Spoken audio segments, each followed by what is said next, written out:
I'm Hugo Wilson. I am an artist. I'm a classically trained painter, which I suppose is quite rare in the contemporary art world. Well, I think like a lot of artists, I'm just pleased I found a space that sort of is close to home and is big enough, you know. But actually I love this. I love these spaces. So I'm in an archway under the District line in London.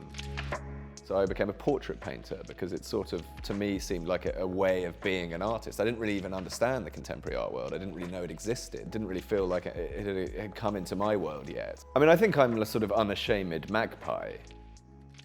Da Vinci, obviously, is the first contemporary artist, really. I mean, I think he was a guy who was like, well, I make art, it's life and it's everything. Whether it's composition or whether it's light and dark or chiaroscuro or whatever, you know, there's an important noise that is made by certain works of art that vibrates with us. You know, Rothko does it as well as Caravaggio. And I think that there is also something very kind of universal about that.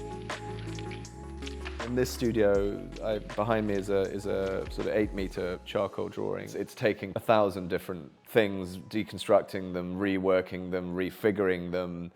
I'm very interested in kind of the use of narrative devices within work, but I kind of quite like to mess around with them. So I mean, in this case, you know, this is very clearly taken from a Japanese woodblock, whether it's hokusai or whatever it is. But I kind of like the idea that it breaks down slowly over the thing and then just becomes kind of weird, twisty, broken down noise. You know, obviously the elephant seal was there, the important elephant seal, but I kind of couldn't see him properly. And so I then did this kind of just a sort of wipe off. And I'd realized it made this halo around him, which I then continued and then pulled up down his back. But I realized that was a device that Tintoretto used. And you know, whilst I obviously haven't done it as well, it is like if you're making dark things and you need to make them stick out, like that's a good idea to do. So, you know, there's lots of art history references which are simply practical. And then there are other ones which are far more kind of considered as to why they're a good thing. But you know, you put 100 of these things over the top of each other and you've kind of got like narrative breakdown, mashup, house party. Well, funnily enough, I started this work in lockdown and I just worked on them, and I worked on them pretty aggressively because I think, like everyone, I was pretty scared.